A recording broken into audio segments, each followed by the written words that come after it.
Hello there, you're watching L24 English news coming to you live from Algiers. And to the headlines. Hundreds of inmates have been released in Yemen as a result of the Houthi-Saudi talks, and another 900 captives are still expected to be released.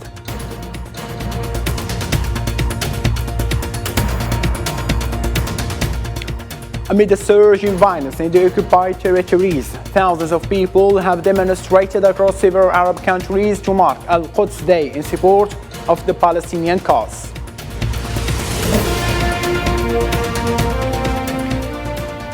France's Constitutional Court on Friday approved the key elements of Macron's pension reform, paving the way for him to implement the unpopular changes that have sparked protests all over the country.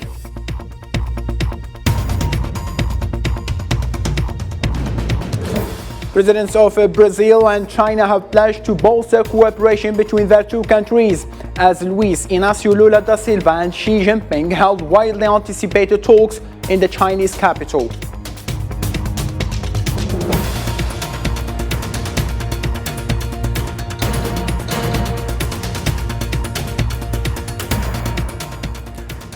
Now, starting from Saudi Arabia will host a meeting on Friday to exchange views on the return of Damascus to the Arab League after suspending its membership in the Arab Organization for more than 12 years on account of conflict that broke out in 2011. The Gulf Cooperation Council meeting is being held in Jeddah with the participation of Egypt, Iraq, and Jordan to discuss the issue of Syria's return to the Arab League about a month before the Arab Summit in Saudi Arabia.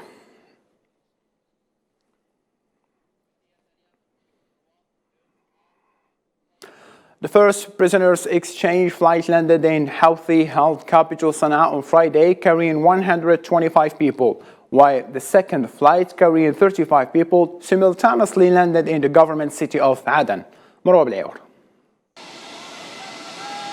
The International Committee of the Red Cross declared the release and swap of nearly 900 detainees by the two sides in Yemen's conflict began on Friday, a significant confidence-building measure amid peace talks between Saudi envoys and the Houthi group. We are happy to return to the capital Sana'a after we were in the prisons of the enemy. We thank Abdul Malik al-Houthi for his cooperation and for getting us out of these prisons. We will remain on this Quranic path and continue our jihad for God until the last drop of our blood for the sake of our martyrs.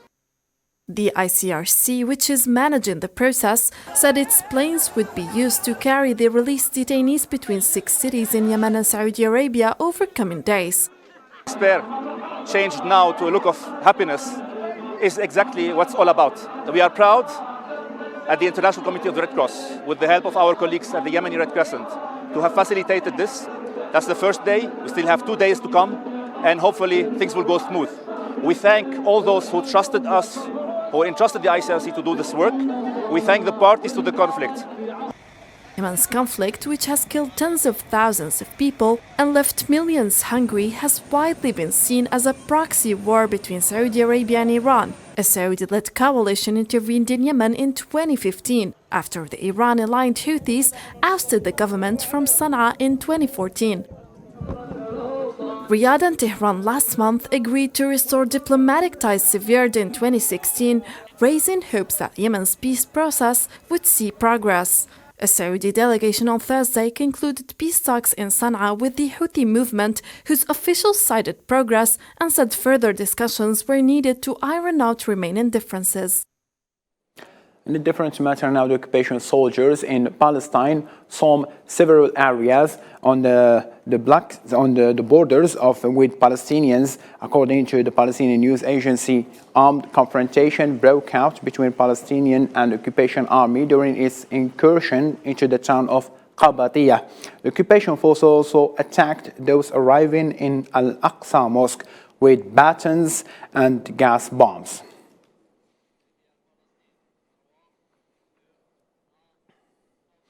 Arab and Muslim people around the world commemorated on Friday the International Al-Quds Day in support of the Palestinian people and their struggle against Zionist entity.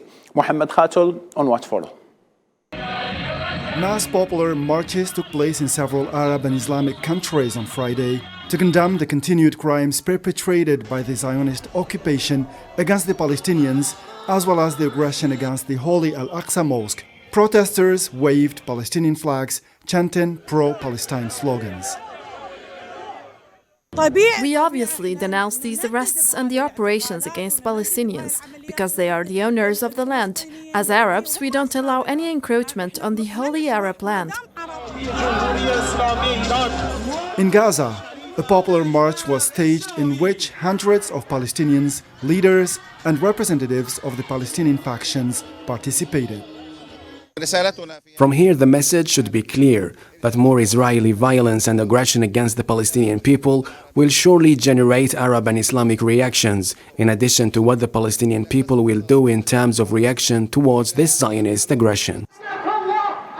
Meanwhile, in Tehran, rallies were held in major Iranian cities and Zionist flags were burned in the streets in protest against the Zionist occupation of the Palestinian lands.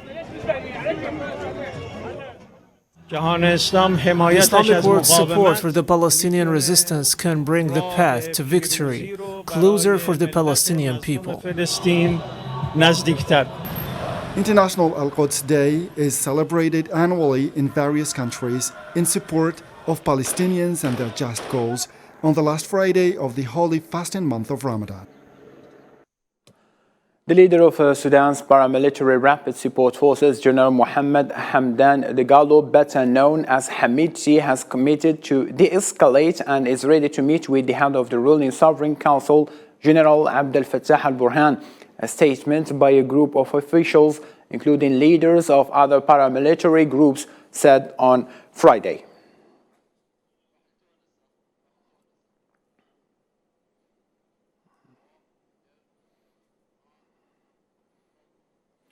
Tunisian President Kais Saied accused unnamed parties of working to inflame the situation in various ways and adopt the power project linked to corrupt money.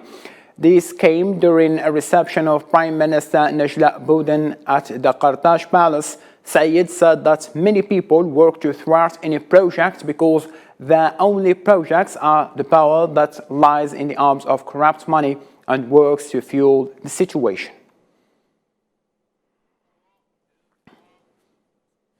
In Tunisia still, the Tunisian Coast Guard has recovered 8 more bodies from a migrant boat that sank off the country's shores this week, raising the death toll to 33.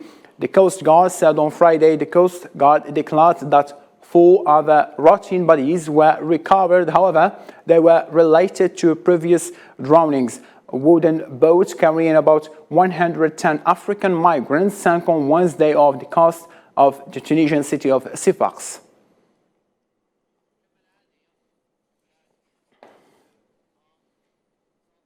The Ministry of Interior said that Moroccan security forces arrested early Friday about 150 migrants from the sub-Saharan Africa and prevented them from crossing into the Spanish city of Ceuta. The ministry said in a statement that the operation resulted in the arrest of 70 migrants, while 14 members of the Moroccan security forces were injured.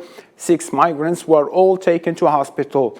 The local authorities in Ceuta said that none of the migrants had been able to cross into the Spanish territory.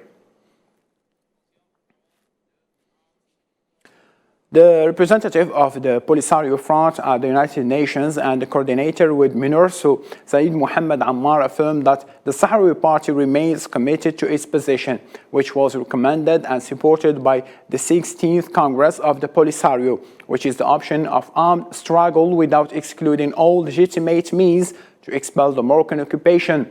Firmly adhering his position, which he expressed on many occasions, including the statement issued by the Polisario on October 30, 2021.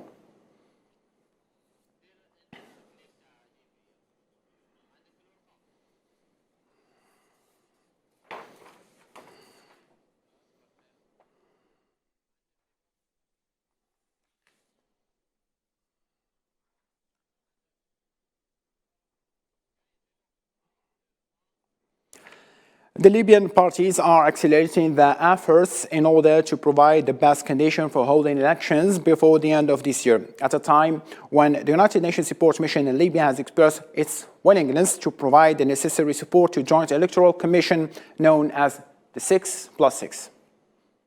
We will preserve our unity and territorial integrity and the civilian character of our state, and we will back our people and their choice as part of a fair and transparent election, and we will defend and preserve our country when needed. French Constitutional Council has approved the most significant part of the pension reform bill, which raises the legal retirement age from 62 to 64 years. This decision means that a popular referendum will not be held to approve the reforms. Hussein Berkan. The decision of the Constitutional Council has settled the debate over the controversial retirement system reform bill. It approved the part related to raising the retirement age, which has been a hotly debated topic in France for months. It is time to mobilize, because the bill will be further weakened by the decision of the Constitutional Council. Not only does it unite almost all the French against it, in addition, the Constitutional Council censored 6 articles. The law comes out even more imbalanced and violent than before.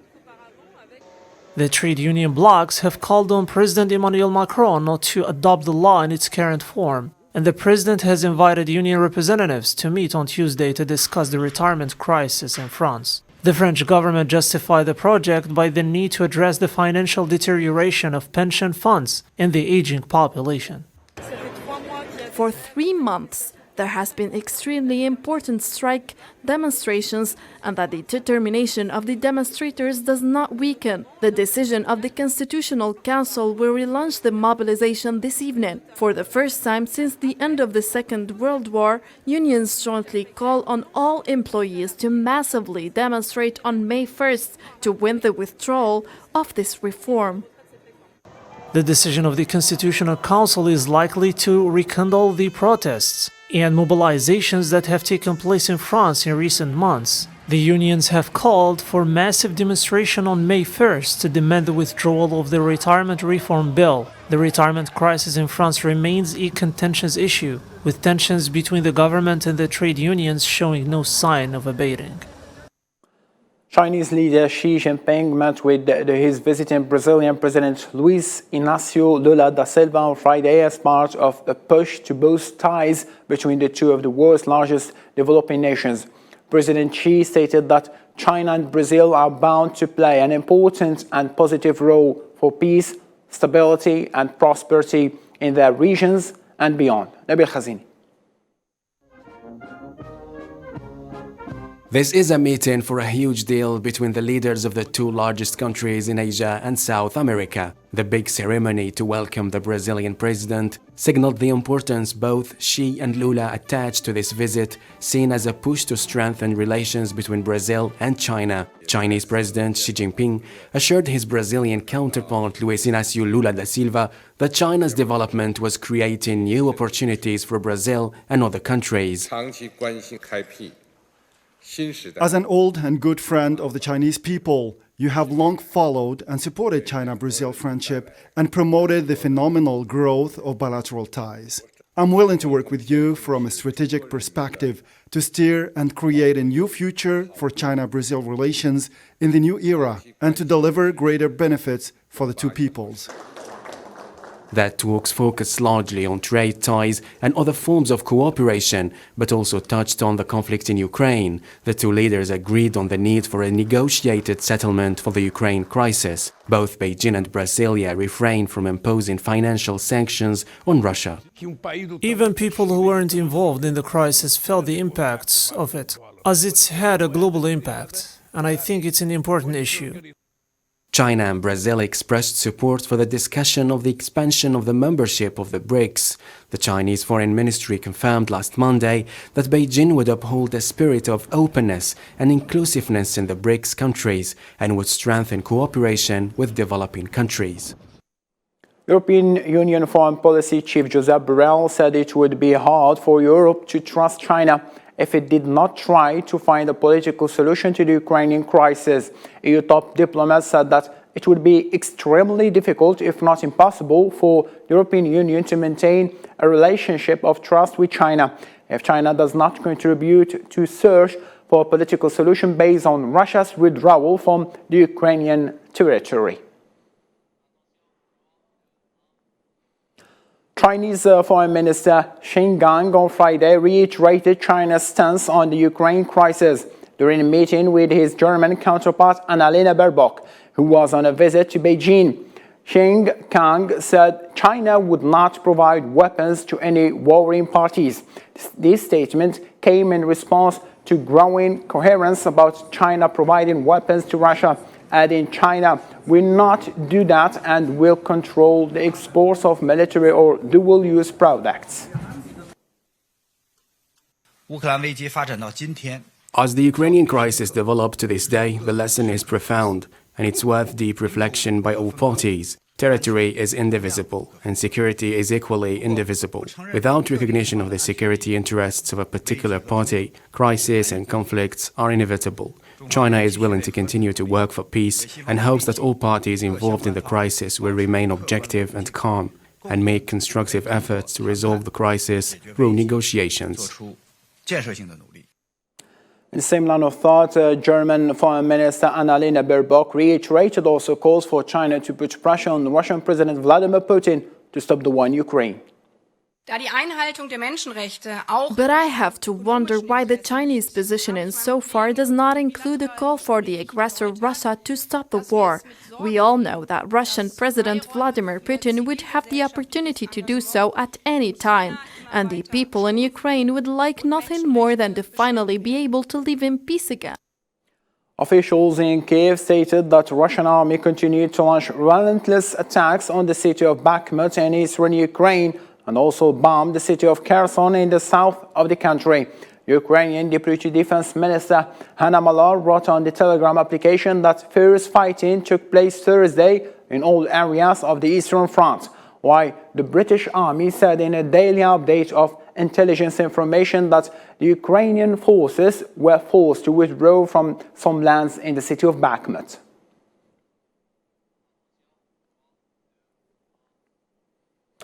During a meeting with the leadership of the ministry, the Minister of Defense of Russian Federation, Sergei Shoigu, announced that the entire Pacific Fleet has been put on alert to the highest level of readiness as part of surprise check. The ministry statement said that the main objective of the inspection is to raise the ability to solve problems, to repel any possible aggression.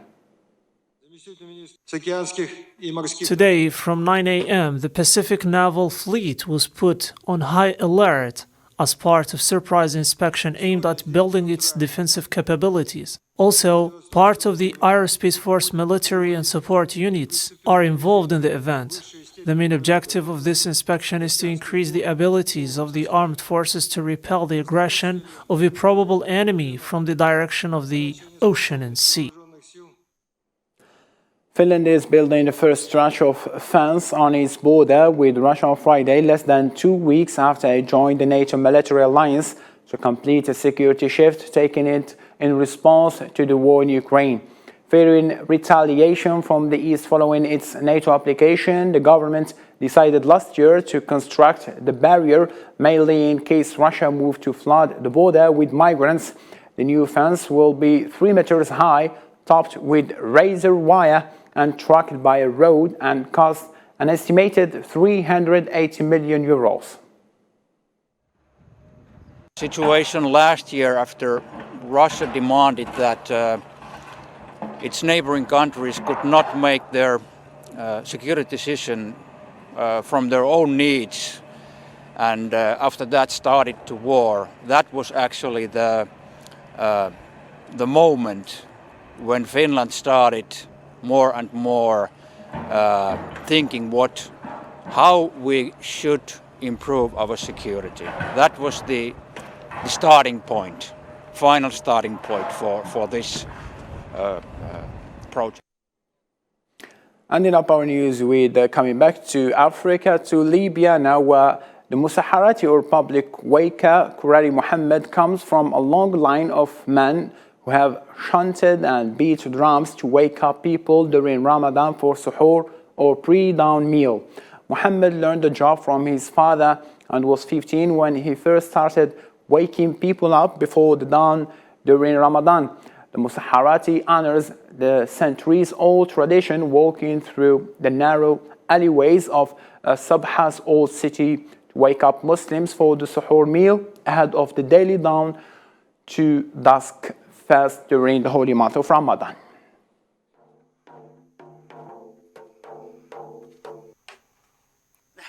I think of the Musaharati as one of those beautiful memories. When I was a child, I used to hear him when it was time to have suhoor. I was not observing the fast at the time because I was still young, but my family used to wake me up when it was time for suhoor. I remember that I used to hear someone banging a drum outside, so I always wondered who that was, how he managed to walk alone, whether or not he was afraid of the street dogs or of someone attacking him, and how he managed to walk in the dark. All these questions make this memory beautiful for me.